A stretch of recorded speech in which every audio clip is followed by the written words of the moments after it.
Well, howdy. I'm just trolling here at the beer barrel. Well, welcome to the channel, guys. Glad you're here.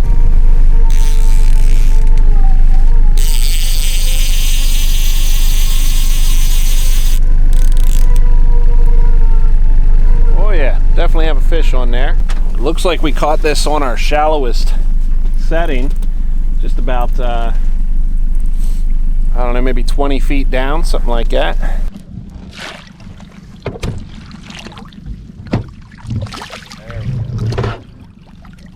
I'll show you the rig I'm using to get a couple lures on the same line, and maybe that'll help you guys out too.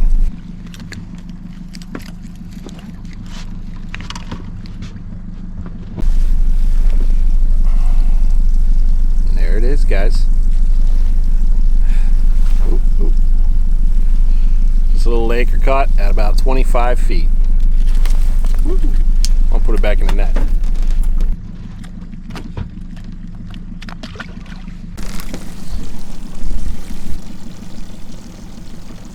The goal today was just to come out, and I'm on the beer barrel today, and the goal was just to drag some lures and work my setup here on the boat. But I have a couple new rigs and a bunch of new equipment that I'm just getting together, and so I just wanted to come out and kind of practice, if you will, make sure that everything's working. And so far I'm really happy. That was my first pass, and I caught that one at about 25 feet.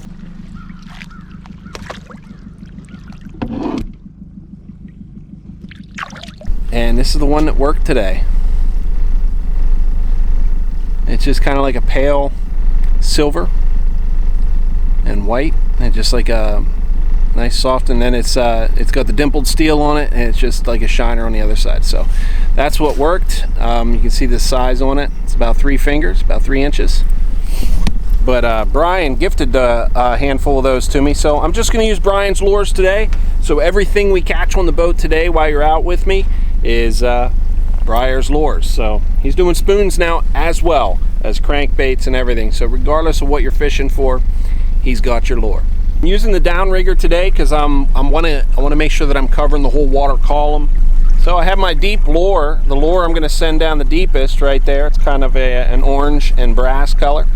So I'm just going to lay that in the water, reset my line counter, and I've been sending it back behind the ball about 10 or 15 feet. So we'll do 15 feet today. There you go, that's 15 feet. I get the line from the tip. You guys know this if you guys fish at all. But bring my downrigger up and clip it in. There we go. So we're set. Now I'm not going to send it down to 50 feet yet. I'm only going to send it down about 10 feet. There's a reason for that. I want to put a second lure in line on it. Like the fish that I just caught was actually caught at 25 feet, even though my downrigger ball was real deep. So I'm going to send it down to 10 feet now. And this is a really simple technique. There's not much to it. You can do this day one if you're out here using a downrigger. So I bring the line back to me and just use a couple of these offshore tackle kind of clips, you know. I get mine through Amish outfitters. They're a little less expensive. And then just kind of a quick clip there. And then I'm just going to attach a leader to this.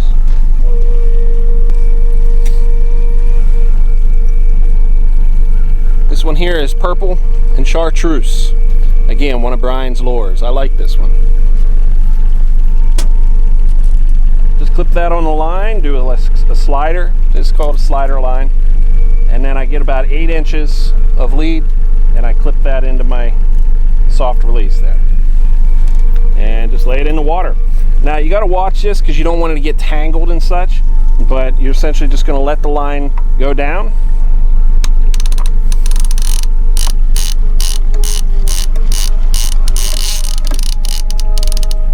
Make sure it looks good. So there it is. That's the setup, and it looks pretty good back there. It's swimming nice.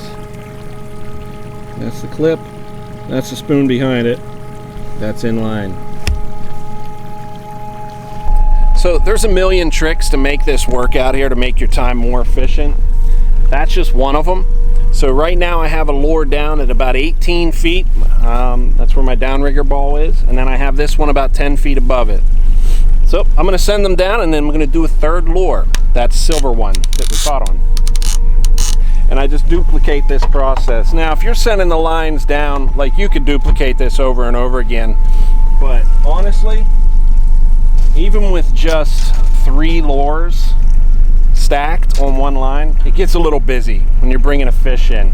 So 3 lines is a lot for one rod. So I would say to limit it to 3, but you do you. You'll find that it gets very difficult to manage a fish, though, if you get much more than that.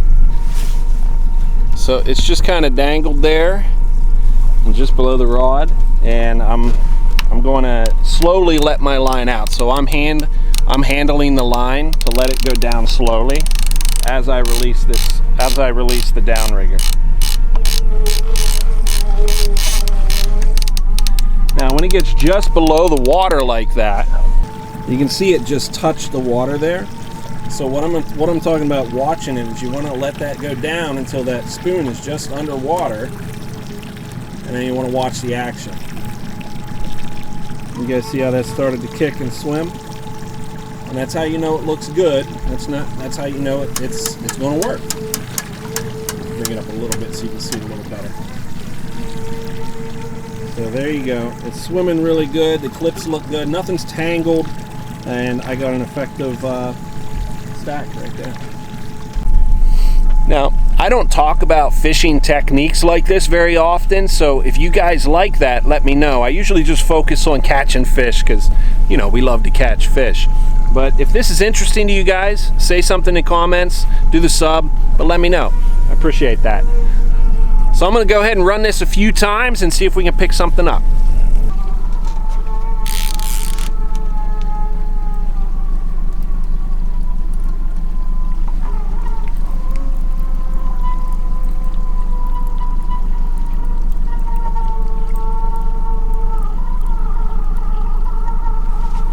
So this will be a little frustrated if you guys run these slide lines because you have to remove them. Sounds simple, but when they come up, you know, there's a fish on there and I can feel them. And I need to get rid of that gear. So just take your time and you just work through each one of those rigs that you have. The idea is, of course, to be able to offer more than one presentation per rod. And as simple as this is, it's very effective. I see him.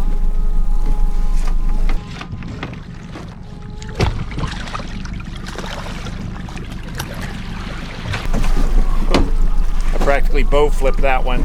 Multiple depths let you cover more column, and well, more is better when it comes to that. Covering more water, more depth and such, so I'll let you see her. There we go. That's number 2 for here at the barrel, and we're doing good. Sending down these multiple rigs on each line and get her back in the water.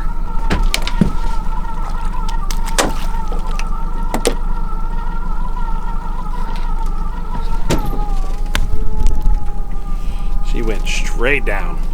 And I got trout checking out the downrigger ball, so I want to get some lures back down there. I think I found a little pocket. Seems to be a lot of trout here, so I'm going to get back to it. Oh, and I picked that one up on a purple and chartreuse. Again, another Briar's lure. We got one on. Rod tip bouncing. That's a good sight to see. So let's bring it up. Let's see what we have.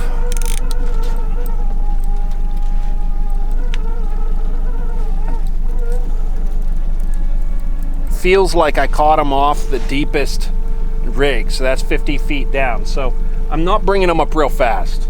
So I'm just going to keep good tension on them, bring them up steady, give him a chance to, you know, burp out some air that's in his air bladder and such, because I do want to be able to release these. I'm not trying to take fish home.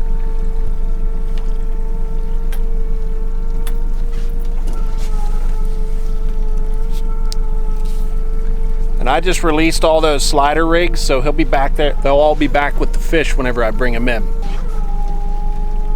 right, I see our catch. Whoa, whoa, easy now.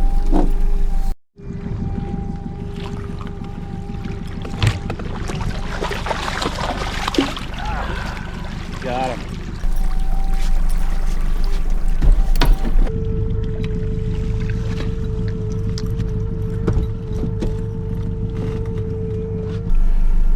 So another one of Brian's great lures there. So we're up to 3, and we're just working around. I did manage to get 2 dipsies out over on the other side, and then I'm running my downrigger because we're limited to 3 lines here because we live in communist Pennsylvania. I said what I said. So 50, 40, 30, and then on the other ones they're down probably about 40 feet with another spoon about 30, and then I have one really shallow, only going down about 25 feet, and then one up real shallow, just probably like 10 feet, maybe 15. So I'm covering a good span of the water column, and I'm just doing figure 8s. There's an area here where I keep one, seems like when I go through that I'm getting a lot of activity on the down scan, and I'm there right now. So we're just gonna do some like figure 8s here. Don't leave fish to find fish. You've already done it. So if you find fish, stay put. So just do some figure 8s, or what I call clover leafs, where you branch out in all directions and you just span across that area. Whenever you have a nice spread like this, you just keep them all functioning, and then you just keep on riding back and forth over them. But don't leave to find fish. If you find an area that seems to be active, hang tight, work it. Hooked again. Oh, I saw him back there, but he just came off. So often with Lakers, man, they roll, and that's what he was doing. I saw his underside, and he was just rolling. Just popped the hook. So that deep one, it's kind of this copper colored, that's the one that got hit again. So I'm gonna send it right back down and keep on fishing. It's pretty easy to discern that they are deep. I'll say 50 feet is about where I'm marking most of them. So 50, 55, 60 feet is about as shallow as they're coming. So that means a deep, deep lure, which probably means downrigger. So it's really no surprise that all my hits are coming off of the downrigger right now. I think, yeah, everything I caught today has been off the downrigger. So 50 feet is as deep. That's the deepest I've been catching them. I picked 2 up like that. So we hooked 4 and we've boated 3 of them so far. We're not done by any means, but that seems to be the trend. So they're deep. So you got to be able to get down there. If you don't have a downrigger, you're going to utilize your dipsies or whatever diving you got. I use slide divers, but you know, whatever works for you guys. And there she goes, boys. Loaded up. Looks like a real little one.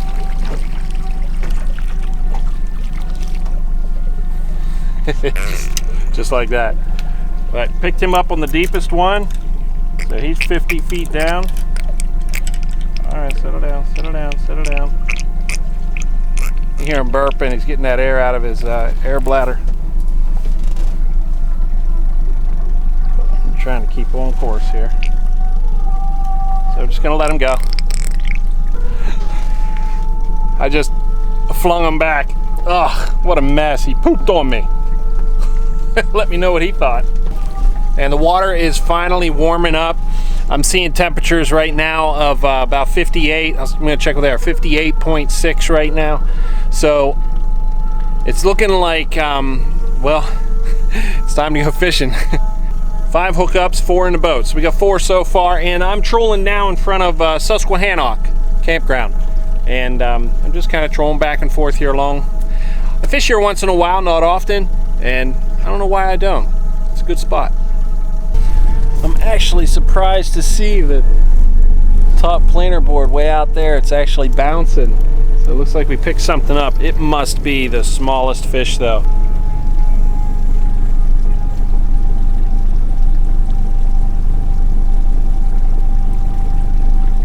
There it comes.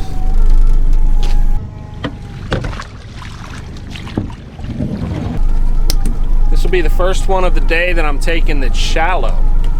So I say shallow. This one was probably, if I had to guess depth, I'd say 20 feet, something like that. But the first one that I'm taking that's shallow. And there it is. So pick this one up on that color right there. It's kind of like a clown color or Wonder Bread. Must finally be Dipsy hour. We're picking them up shallow. This one's not shallow though. This one was probably about 45 feet. So if you're coming out to do some fishing, I'm going to recommend that you wake up early. So right now the bite currently is early and late too. So if you come out after work, that's not a bad idea. Like if you get done with the day and you want to come out and spend the evening on the lake, you should do okay. The evening bite is on.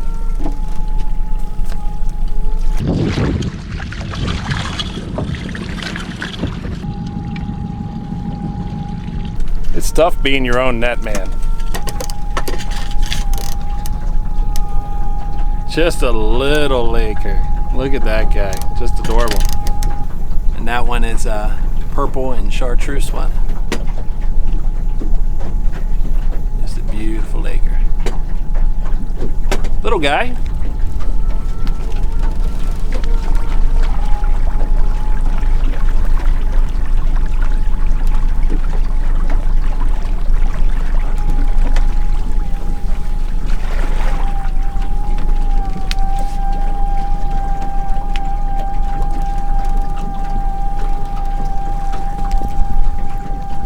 Good release. 7? Is that what that is? 7? I'll take it.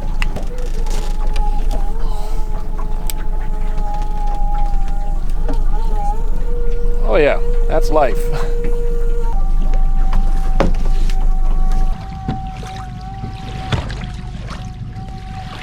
Don't really need the net for that one, just a little guy. But I had the net handy, so I used it. So yeah, that one caught up high in the water column.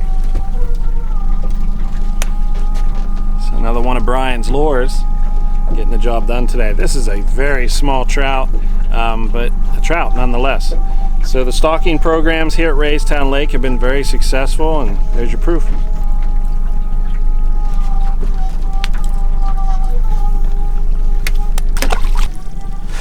So what's cool is you can come out here with the confidence that even though you can only put 3 rods in the water, you can still give them a solid, broad presentation. And you can mix and match how you use divers and downriggers and snap weights and doing the inline stuff, the slider rigs. But they have a lot of tools that you can actually use to get a lot of lures into the water, but you have to be able to get them deep. Here at Raystown, it is a deep water fishery when you're thinking of lakers. So work on that, and I'm gonna keep fishing here, see if we have luck here through the afternoon and into the evening. And well, I'm gonna keep going, so don't go anywhere. We're not done yet.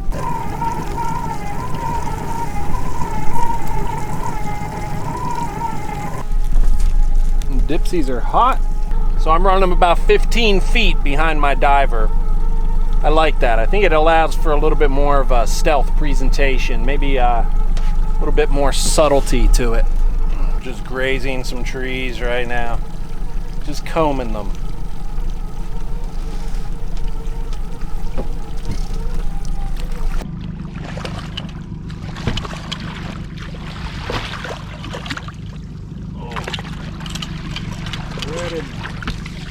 Netting yourself. Oh boy. Oh. Threaded. Netting yourself. Oh boy.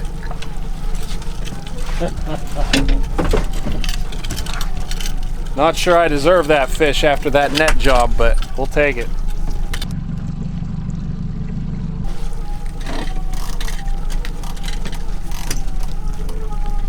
There it is. So that one there is purple and chartreuse kind of. Another one of Brian's wonderful spoons. Caught right in the bottom of the lip there.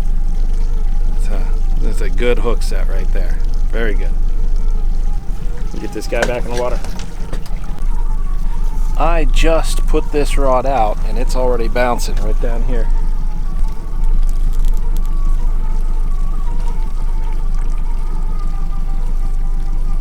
See that? And it's a fish. Yeah, he slipped off. Oh well. You can tell by how it was bouncing, it wasn't much to speak of, but another loss all the same. I have accomplished what I set out to do. So I'm gonna call quits there and get back to the house. I'm a little bit hungry. So, prove me right or prove me wrong, but go out and catch a fish, man. Hope to see you out there.